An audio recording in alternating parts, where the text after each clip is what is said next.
টাইগারদের স্বপ্নের বিশ্বকাপ যাত্রা শুরু আজ। ওয়ার্ল্ড টি-20-র বাছাইয়ে অংশ নিতে রাতে ওমানের উদ্দেশ্যে উড়াল দেবেন মাহমুদুল্লাহরা। সাফ চ্যাম্পিয়নশিপে এবার ভারতকে রুখে দেওয়ার ছক কষছে বাংলাদেশ। শ্রীলঙ্কার বিপক্ষে ম্যাচের ভুল শুধরে নেয়ার চেষ্টায় অস্কার ব্রুজনের দল।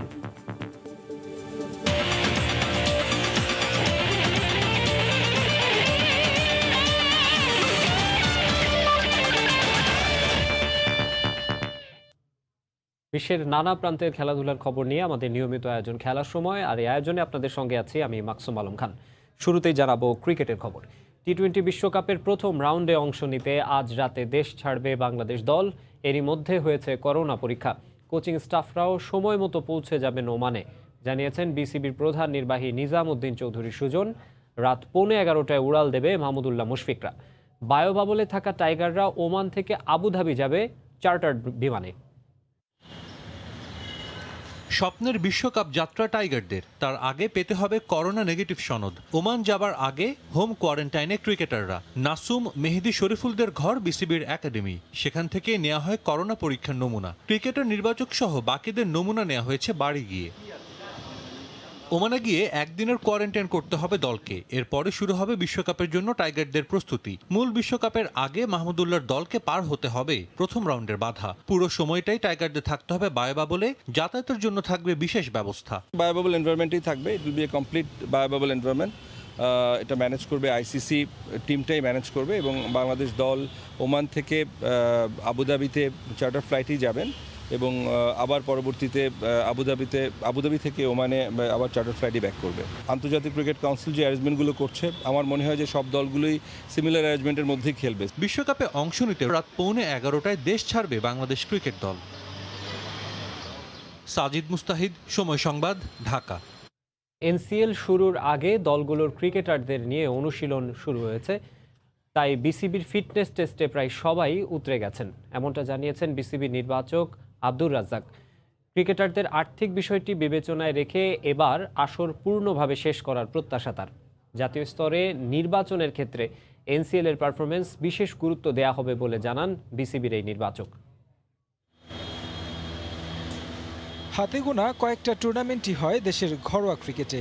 এর মধ্যে নিয়মিত হওয়া টুর্নামেন্টগুলোর একটি ন্যাশনাল ক্রিকেট লিগ। বেশ কয়েক বছর ধরে ফিটনেসের উপর বিশেষ গুরুত্ব দিচ্ছে বিসিবি। এদিন নতুন মৌসুম শুরুর আগে হয়েছে 3 দলের ফিটনেস টেস্ট, যেখানে উতরে গেছেন প্রায় সব ক্রিকেটার, যেটিকে দেশের ক্রিকেটে ইতিবাচক প্রভাব বলছেন নির্বাচক আব্দুর রাজ্জাক। টেস্টের পরেই এটার স্থান, তো এরকম একটা খেলা হবে, তো মিনিমাম ফিট থেকে আসলে সবাইকে মাঠে নামা উচিত। যারা দিয়েছে আসলে কেউ খারাপ করেনি, সবাই বরং যা টার্গেট ছিল তার থেকে উপরেই আছে সবাই। 17 অক্টোবর থেকে শুরু হচ্ছে জাতীয় ক্রিকেট লিগ। এর আগে আসরটি ঠিকঠাক শুরু হলেও নানা কারণে মাঝপথে বন্ধ হয়েছে এনসিএল। ঘরোয়া অনেক ক্রিকেটারের আয়ের অন্যতম উৎসব এই আসরটি, তাই এবার পুরোপুরি শেষ করায় মনোযোগ বিসিবির। প্লেয়াররা কিন্তু এতদিন না খেলার মধ্যে থাকতে আসলে অভ্যস্ত না আমরা ওরকম, তো তাদের জন্য ডিফিকাল্ট, এবং সেই সাথে সাথে ওদের ফাইন্যান্সিয়াল ব্যাপারটাও আছে। বলা হয় এনসিএল জাতীয় দলের টেস্ট স্কোয়াড গড়ার অন্যতম আসর। এখানে ভালো পারফরমেন্স করলে সুযোগ আসে টাইগার স্কোয়াডে। তবে অনেক সময়ই প্রশ্ন উঠেছে এই আসরের পারফরমেন্স কি আসলেও বিবেচনায় নেন নির্বাচকরা। রাজ্জাকের মতে জাতীয় দলের সুযোগ পেতে হলে করতে হবে অসাধারণ কিছু। আমাদের পারফরমেন্স দেখাই হয় কিন্তু এই 2-3টা খেলা, national league, BCL, premier league, আর এখন বিপিএল অ্যাড হয়েছে। তুষার ইমরান এখন ভালো খেলছে, তো এখন কি তুষার ইমরানকে নেওয়া সম্ভব? কিছু কিছু জায়গায় ন্যাশনাল টিমে থাকে যে একদম সেটেল জায়গা, যে তো ওই সেটেল জায়গাতে যদি কেউ আসতে হয় তাকে এক্সট্রাঅর্ডিনারি পারফর্ম করে আসতে হয়। নর্মাল পারফরমেন্স করলে দেখা যায় যে তাকে আমরা নিতে পারবো না। প্রতিবারের মতো এবারও 8 দল নিয়ে হবে জাতীয় ক্রিকেট লিগ। প্রথম এবং দ্বিতীয় স্তর এই 2 ভাগে হবে ম্যাচগুলো। তারেক হাসান শিমুল, সময় সংবাদ, ঢাকা। সাফ চ্যাম্পিয়নশিপের খবর। ভারতের বিপক্ষে যথেষ্ট সুযোগ পাবে না বাংলাদেশ। যে অল্প সুযোগ তৈরি হবে তা কাজে লাগাতে না পারলে ভালো করা সম্ভব হবে না, মনে করেন লাল সবুজদের উইঙ্গার সোহেল রানা। শ্রীলঙ্কার পাট চুকিয়ে কোচিং প্যানেলের ভাবনায় এখন ভারত বধের পরিকল্পনা। তবে মূল কাজটা ফুটবলারদেরই করতে হবে বলে মনে করেন সহকারী কোচ মাহবুব হোসেন। মালদ্বীপ থেকে সেলিম আহমেদের ক্যামেরায় এস এম ইকবালের রিপোর্ট। একটা দুঃসংবাদে শুরু হয়েছিল বাংলাদেশের সাফ মিশন। লঙ্কানদের হারিয়ে প্রত্যাশিত ফল তো এসেছেই, উপরন্তু বাড়তি পাওনা জ্বর সেরে ওঠা সোহেল রানার উপস্থিতি। তবে ভাবনার কারণ হয়ে এসেছে স্কোরার তপু বর্মনের হালকা চোট। যদিও ম্যানেজমেন্টের প্রত্যাশা তিনি সেরে উঠবেন ভারত ম্যাচের আগেই। গেম প্ল্যান হবে ম্যাচের আগের দিন। চিন্তা আপাতত স্কোরিং অপরচুনিটি কাজে লাগানো নিয়ে। ইন্ডিয়ার সাথে তো আমরা এত অ্যাভেলেবেল চান্স পাবো না, আর যেই চান্সগুলো পাবো ওইগুলো যদি আমরা অ্যাভেল করতে পারি, আশা করি ইন্ডিয়ার সাথে একটা ভালো রেজাল্ট করতে পারবো আমরা। মালদ্বীপ এসেও চিরায়ত সমস্যা গোল মিসের বদভ্যাস থেকে বের হতে পারেনি বাংলাদেশ। সুমন রেজা কিংবা মতিন সুফিলদের পারফরমেন্স মালের আবহাওয়ার মতোই, এই রোদ তো এই বৃষ্টি। এসব নিয়ে কাজ চলছে প্রশিক্ষকদের। তবে মূল কাজটা মাঠে ফুটবলারদেরই করতে হবে বলে মনে করেন সহকারী কোচ। এখন আমাদের খালি গোল বাড়ানো দরকার, এবং গোলের জন্য যে ক্রিয়েট সিচুয়েশন তারা সব কিছু তৈরি করেছিল। এখন goal is the luck, favour করতে হবে, গোল পাবো। শ্রীলঙ্কার বিপক্ষে সাব চ্যাম্পিয়নশিপে বাংলাদেশ ইতিবাচক সূচনা করেছে ঠিকই, কিন্তু ফরওয়ার্ডরা পায়নি এই পোস্টের ঠিকানা। যদিও বেশ কয়েকটি গোল স্কোরিং অপরচুনিটি তৈরি হয়েছিল। ভারতের বিপক্ষে ম্যাচেও যদি এই ধারাবাহিকতা অব্যাহত থাকে, তবে নিশ্চয়ই নেতিবাচক ফলাফল অপেক্ষা করছে লাল সবুজদের জন্য। মালে থেকে এস এম ইকবাল, সময় সংবাদ, মালদ্বীপ। এএফসি অনূর্ধ্ব 23 এশিয়ান কাপ সামনে রেখে ডিফেন্স ধরে রেখে কাউন্টার অ্যাটাক অনুশীলন করছে বাংলার যুবারা। কোচ মারুফুল হকের কোচিংয়ে কঠোর পরিশ্রম করছে দল। ভালো ফল নিয়ে আসতে প্রত্যয়ী পাপ্পু ও উচ্ছ্বাসরা। সাফে ভালো করা ফুটবলাররা আসর শেষে যোগ দেবেন এই ক্যাম্পে। সাফ খেলতে মালদ্বীপ যখন জাতীয় দলের ফুটবলাররা, ঠিক তখনই দেশে এএফসি অনূর্ধ্ব 23 এশিয়ান কাপের বাছাই পর্বের জন্য গা গরমে ব্যস্ত পাপ্পু উচ্ছ্বাসরা। আবাহনী মাঠে তাদের ক্যাম্প। গুরু বাংলাদেশের একমাত্র প্রো লাইসেন্সধারী কোচ মারুফুল হক দীর্ঘদিন পর লাল সবুজের দায়িত্বে। ডি গ্রুপের খেলায় প্রথম ম্যাচে 25 অক্টোবর স্বাগতিক কুয়েতের মুখোমুখি হবে বাংলাদেশ। পরের দুই প্রতিপক্ষ উজবেকিস্তান ও সৌদি আরব। যদিও শক্তিশালী দলের বিপক্ষে খেলতে হবে বাংলাদেশকে, তবে কোচ মারুফ আশাবাদী। আমরা ধরে নিচ্ছি আমাদের স্ট্রং, কিন্তু তো আমাদের ডিস্টেন্সটা, মানে তাদের সঙ্গে ডিফারেন্সটা, প্লেয়িংয়ের যে পারফরমেন্স এবং এন্ড অফ দ্য ডে রেজাল্টের রেজাল্ট, এটার ডিস্টেন্সটা যত কমানো যায় এবং বেস্ট পসিবল রেজাল্টের জন্য আমরা টার্গেট সেট করেছি সেখানে। কুয়েত মিশনের প্রাথমিক দলে আছেন জাতীয় দলের বেশ কয়েকজন তারকা। আছেন মোহামেডানের রবিউল, বিপিএল এর সেরা উদীয়মান ফুটবলার নেহাত জামান উচ্ছ্বাস। দলে ডাক পাওয়া একমাত্র প্রবাসী ফুটবলার জুলকার নাইন এখনও যোগ দেননি ক্যাম্পে। আমাদের প্রচুর হার্ডওয়ার্ক করতেছেন, ন্যাশনাল লেভেল প্লেয়ার কিছু যোগ হবে আমাদের সঙ্গে। আশা করতেছি টিমটা মোটামুটি ভালো হবে, ফাইট দেওয়ার মতো। এবারই প্রথম ডাক পেয়েছেন তারা। যেমন আছেন তেমনি আছেন জাতীয় দলের প্রাথমিক স্কোয়াডে অনুশীলন করা গোলরক্ষক পাপ্পু। 2টা বা 3টা ফ্রেন্ডলি ম্যাচ খেলতে পারে, এটা অবশ্যই আমাদের জন্য ভালো হবে। কেন আমাদের লিগ শেষ হয়েছে আজকে অনেক দিন, প্রায় 1 মাসের মতো হয়ে গেছে। তো আমরা অনেক দিন ধরে ম্যাচও খেলি না। যদি আমাদের 2টা কি 3টা অন্য টিমে 23 সাথে খেলা হয় ন্যাশনাল টিমে, তাহলে আমাদের জন্য অবশ্যই অ্যাডভান্টেজ। এটা কোচের যে থিওরিগুলো দিতেছে ওইগুলো যদি আমরা ওয়ার্কআউট যদি ফিল্ডে করতে পারি, তাহলে মনে হয় ইনশাল্লাহ আমরা ভালো একটা রেজাল্ট করব। সাফে ভালো করা কমপক্ষে 5 ফুটবলার মালদ্বীপে আসর শেষে যোগ দিবেন অনূর্ধ্ব 23-এর এই ক্যাম্পে। মেহেদি নাইম, সময় সংবাদ, ঢাকা। আইপিএল এর খবর। রাতে সানরাইজার্স হায়দ্রাবাদের মুখোমুখি হবে কলকাতা নাইট রাইডার্স। এই ম্যাচ দিয়ে কলকাতার একাদশে ফিরতে পারেন টাইগার অলরাউন্ডার সাকিব আল হাসান। ম্যাচটি মাঠে গড়াবে বাংলাদেশ সময় রাত 8টায়। আইপিএলের ভারত পর্বে তেমন একটা সুবিধা করতে পারেননি সাকিব আল হাসান। 3 ম্যাচ খেলে 36 রান আর 2 উইকেট নেন টাইগার অলরাউন্ডার। যদিও আরব আমিরাতে এখন পর্যন্ত কোনো ম্যাচ খেলা হয়নি সাকিবের। তবে আজ সানরাইজার্স হায়দ্রাবাদের বিপক্ষে কলকাতার একাদশে ফিরতে পারেন বিশ্বের অন্যতম সেরা এই অলরাউন্ডার। 12 ম্যাচে 10 পয়েন্টে টেবিলের 4-এ রয়েছে কলকাতা নাইট রাইডার্স। অন্যদিকে রাজস্থানের হয়ে এখনও নিজেকে সেভাবে মেলে ধরতে পারেননি পেসার মোস্তাফিজুর রহমান। শুরুর দিকে ভালো করলেও গতকালকের ম্যাচটিতে অনেক খরুচে ছিলেন তিনি। এদিকে ওমানে বাংলাদেশের বিশ্বকাপ প্রস্তুতির কন্ডিশনিং ক্যাম্প শুরু হলেও সেখানে যোগ দিচ্ছেন না সাকিব মোস্তাফিজ। ঝাল কিংবা টক নয়, মিষ্টি ছেলে মাহমুদুল্লাহর পছন্দ মিষ্টি খাবার। অবসরে বই পড়তে পছন্দ করেন তিনি। পরিবারের সঙ্গে কোথাও ঘুরতে যাওয়ার সুযোগ আসলে মিস করতে চান না বিন্দুমাত্র। ক্রিকেটার না হলে চাকরি করে দিতেন জীবন পার। 22 গজের ক্রিকেট জীবনের বাইরের মাহমুদুল্লাহ রিয়াদের ভালো লাগার বিষয়গুলো জানার চেষ্টা করেছেন হুমায়ুন কবির রোজ।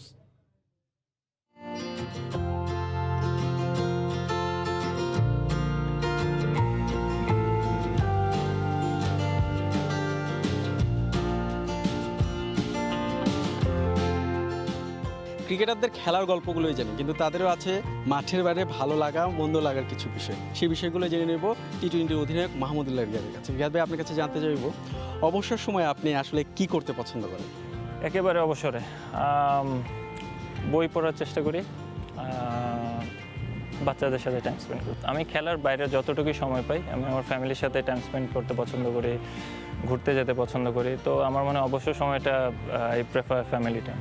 খাবারের ক্ষেত্রে পরিবার ছাড়া মানে একা যখন বের হন বা একা যখন থাকেন, কোন খাবারটা একটু বেশি পছন্দ করেন, ফাস্ট ফুড হোক বা বাইরে আউটডোর? যখন আমি একা থাকি আমি খুব স্ট্রিক্ট থাকি, আমি বরঞ্চ আরও খুব কনসার্ন থাকি আমার ডায়েটের বিষয়। বাট যখন আমি বাসায় থাকি মাঝে মাঝে আমি খুবই সুইট লাভার, সুইটস খুব পছন্দ করি, তো তখন মাঝে মাঝে একটু সুইটস প্রেফার করি। ক্লাব ফুটবলের একটা জোয়ার চলে, যেমন চ্যাম্পিয়ন্স লিগ ফুটবল চলছে এখন, পিএসজি এখন সবার পছন্দের ক্লাব, বা রিয়াল মাদ্রিদ, বার্সেলোনা আছে, ম্যান সিটি আছে, ম্যানচেস্টার ইউনাইটেড। কোন ক্লাবকে আপনি সাপোর্ট করেন এবং কেন করেন? খুব একটা ফুটবল যে আহামরি ফলো করি এরকম না, আর্জেন্টিনার খেলা হলে মাঝে মাঝে দেখার চেষ্টা করি, বাট ডিপেন্ড করে টাইমিংয়ের উপর। অনেক সময় খেলা থাকলে হয়তো বা দেখিও না, বাট মেসির খেলা খুব পছন্দ করি, আর্জেন্টিনাকে সাপোর্ট করি। ক্রিকেটার না হতেন তাহলে কি হতেন? ক্রিকেটার না হলে প্রবাবলি পড়াশোনা করে হয়তো বা চাকরি করতাম কোনো, নট শিওর। কোন পেশাটা পছন্দ? যে কোনো চাকরি যেটাতে ভালো আর্নিং হতো ওটাই, যে কোনো চাকরি। কোন ড্রেসটা পছন্দ? Jeans, T shirt, casual, always casual. আমার খুব ফর্মাল ড্রেসে আমি খুব একটা কমফোর্টেবল না। কোনো কারণে ইনজুরি হতে পারে বা অফ ফর্মে আছে, অনেক সময় গেছে 12-13 বছরে, ঘরে বসে খেলা দেখতে হচ্ছে, তখন দেশের খেলাটা দেখতে আসলে কেমন লাগে? বাংলাদেশ টিমের খেলা হলে খেলা দেখি, যদি মানে আনফর্চুনেটলি যদি ওরকম ইনজুরি কনসার্ন থাকে তো তখন হয়তো বা আমার যতটুকু মানসিক দিক থেকে যতটুকু আমার সাপোর্ট করা দরকার আমার টিমমেটদের, তো আমি চাই সবাই যেন ভালো করুক, ওটা চাই। মাহমুদুল্লাহ রিয়াদ বলছেন আসলে সবার সমর্থন প্রয়োজন, কারণ বাংলাদেশ দলের এবারে টি-20 বিশ্বকাপের মিশনটা হবে অন্য যে কোনো বারের থেকে আলাদা, হবে স্মরণীয়। হুমায়ুন কবির, সময় সংবাদ, মিরপুর শেরেবাংলা জাতীয় স্টেডিয়াম, ঢাকা। খবর জানতে সরাসরি যোগ দিচ্ছি তার সঙ্গে ইকবাল।